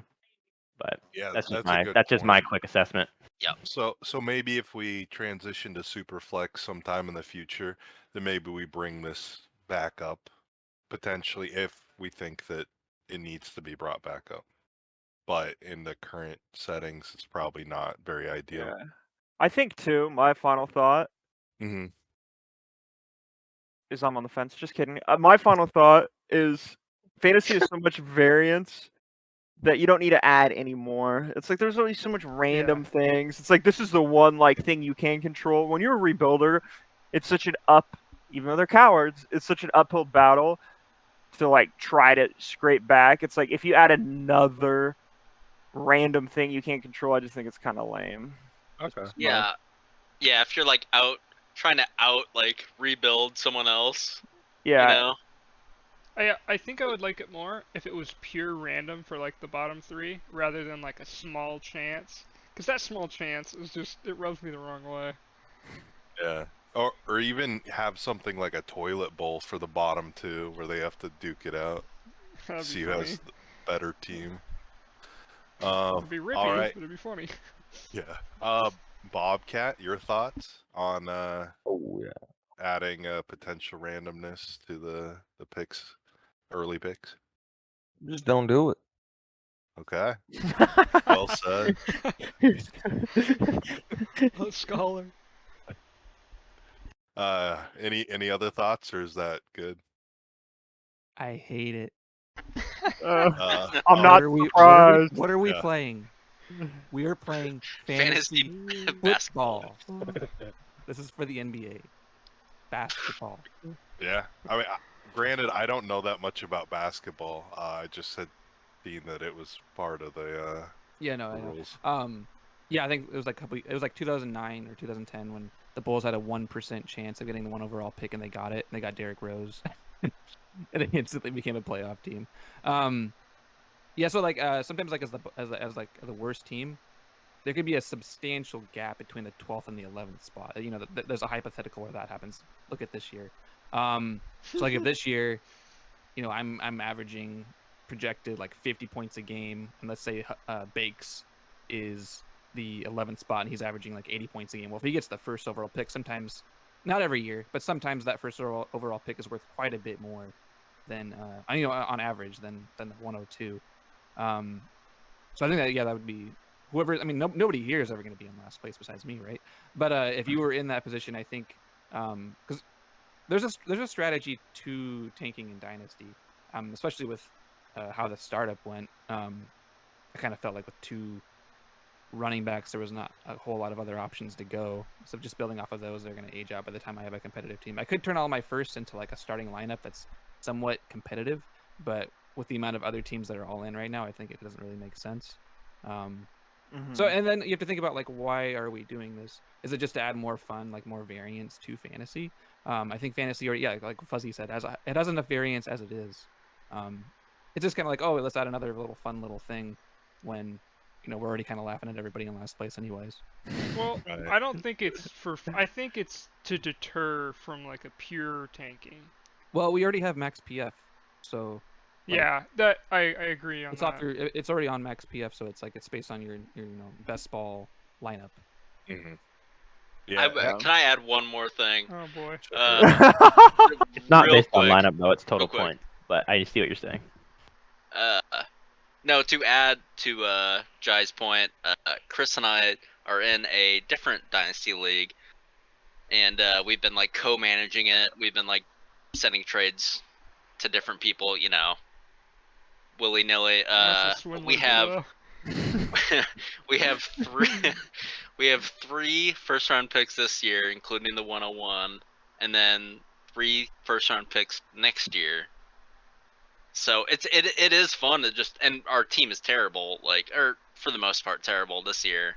But it is fun, like kind of tanking and rebuilding your team, going that route. So yeah, I mean, there's many ways to play the dynasty football and have fun, I would say. Yeah, this Yeah, is an anti-fun rule. This is like maybe you deter it, but I hate to be the champion for the rebuilders, but this is poopy. Yeah. Hearing all your guys' thoughts on it, it doesn't seem like that great of an idea. I think less of it now after hearing that. But it could maybe have some merit, I think, in a super flex. But we'll revisit that potentially if we make that transition. So, in closing, first question here. We'll start with Kelp. If you could force 2 teams to trade their entire rosters, who would you force to trade, and not your own roster? So you can't trade your own, but you're trading 2 other people's. Like you force like Hubs and Bobcat to trade their rosters, for example. Well, Who would you want to trade? I would do Fuzz and a team he views as bad. Um, I say that because I don't want to. We don't need to say names. Team he views as bad. Could be anybody. Okay. I would do that, but I think Fuzz would get too much of a kick out of it, and he would probably drain tons of time. And lately, the Swindler's been in my DMs less, so I don't think we want him in your DMs more. If you got a new team, because you'd be rebuilding. So it's pretty hard to say. Um,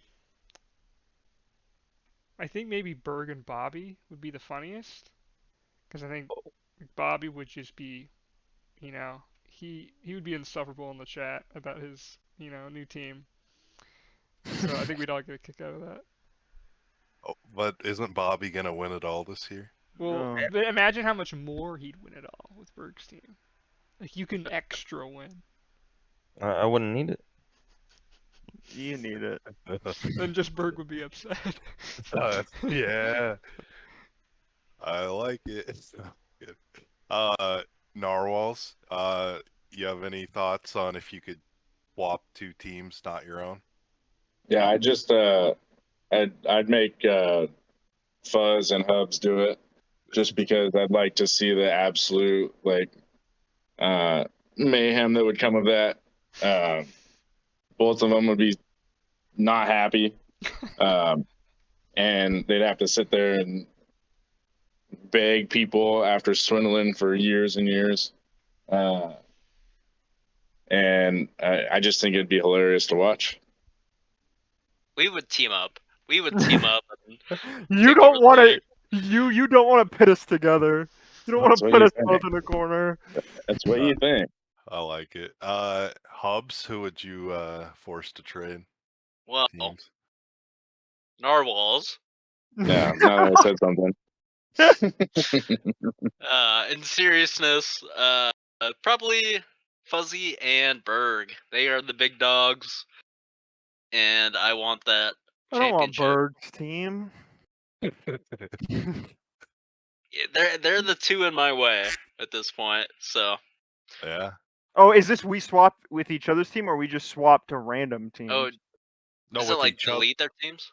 Well, no, it's like, so the question is they would swap entire teams. So Oh, Berg would have Fuzzy's team, and Fuzzy would have Berg's team in this scenario.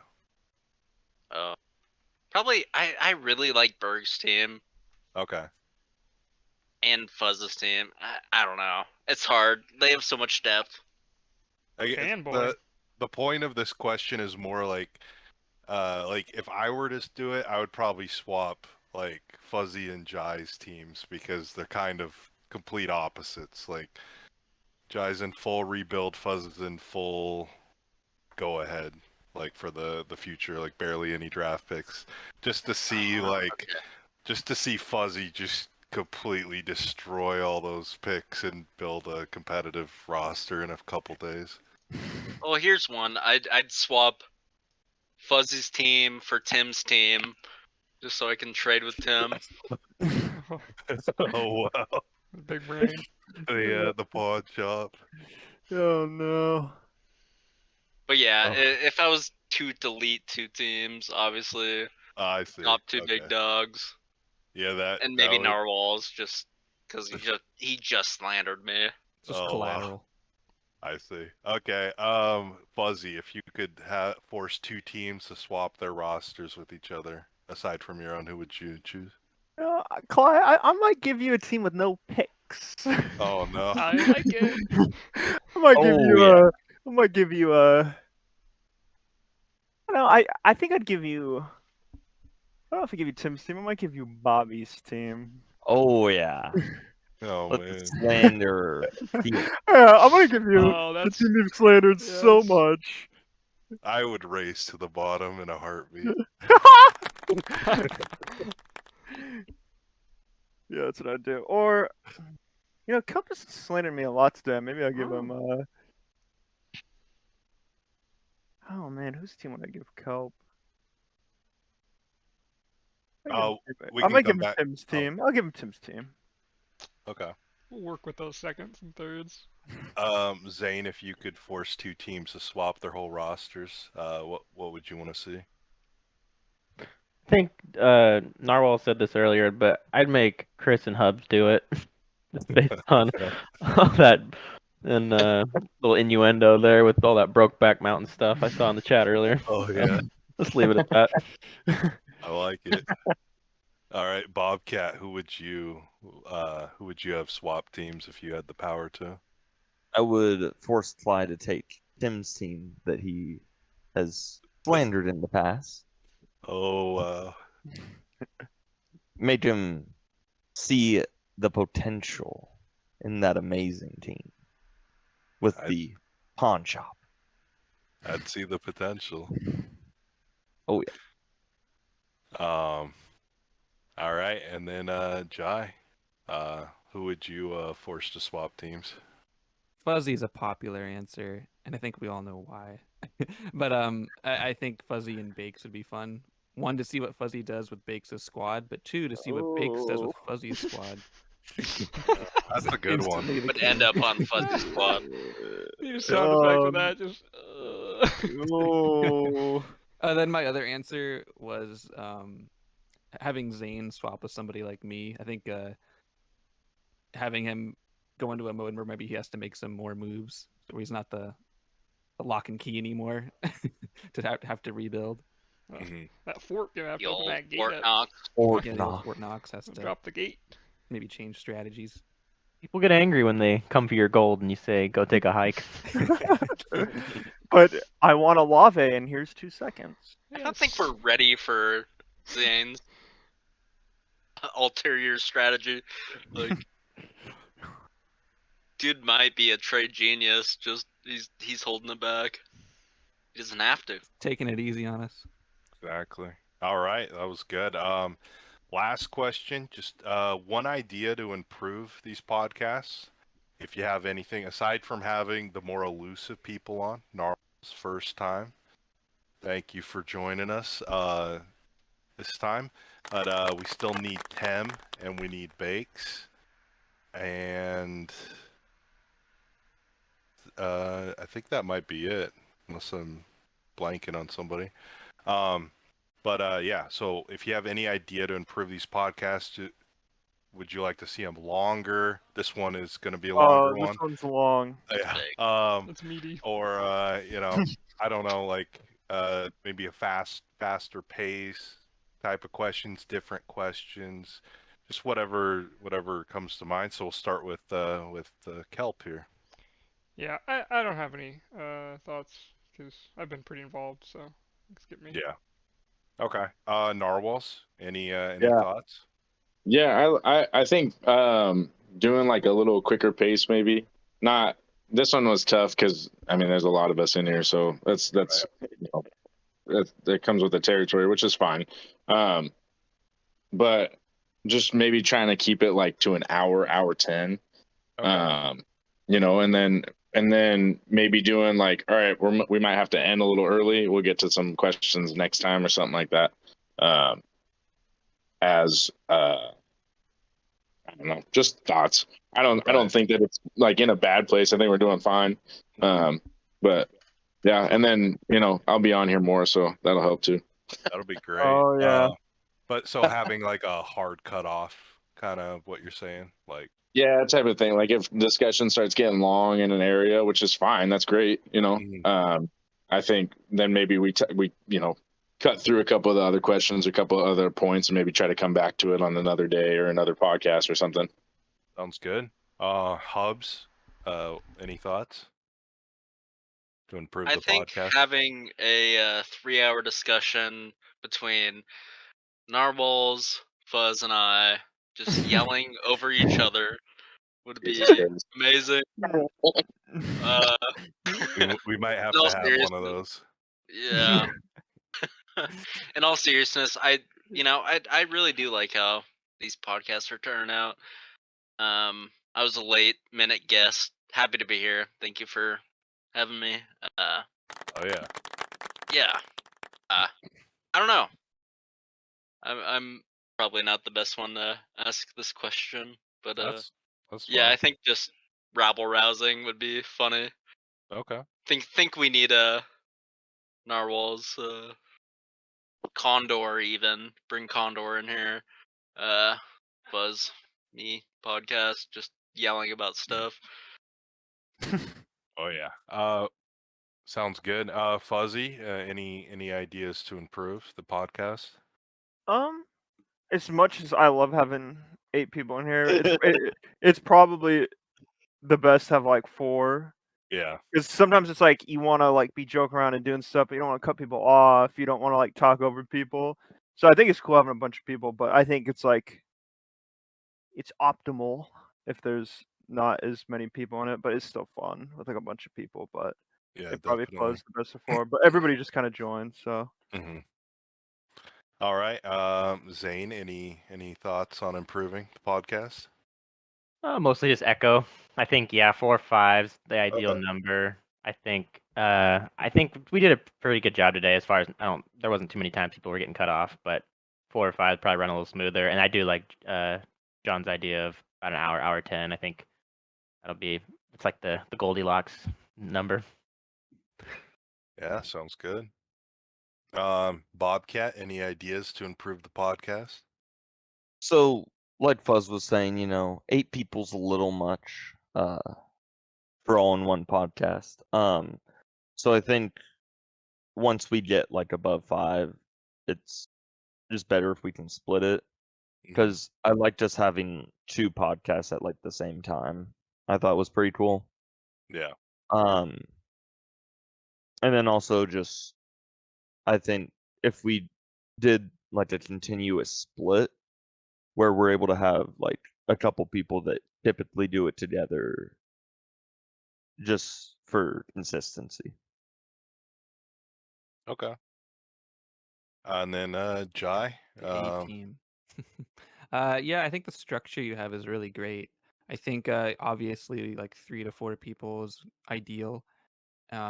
Maybe 4 with a host, and then maybe having everyone kind of like have a pre-answer set in stone, or at least have a rough draft of what you're going to say for every question. That way, everyone's kind of ready to go. It runs real right? smooth, and kind of what Narwhal said, having it uh, be like an hour 10 is probably a good way to go as well. And I think also like discussing some topics where maybe outside of the podcast you guys are having a disagreement about a player and you discuss that on the podcast, why this person's for this player, why this person's against this player or team or what, whatever. A little more hot takes. Yeah, that sounds good. A hot take podcast. I like it. Well, with that, we're out of questions. It's been a long, fun pod. Thank you guys for all joining, and thank you guys for listening on YouTube. And we'll see you next time. Don't share the poo poo. Thanks, Cly. Yeah, thank Thanks. you guys. Hey, you guys. See you later. Yep. So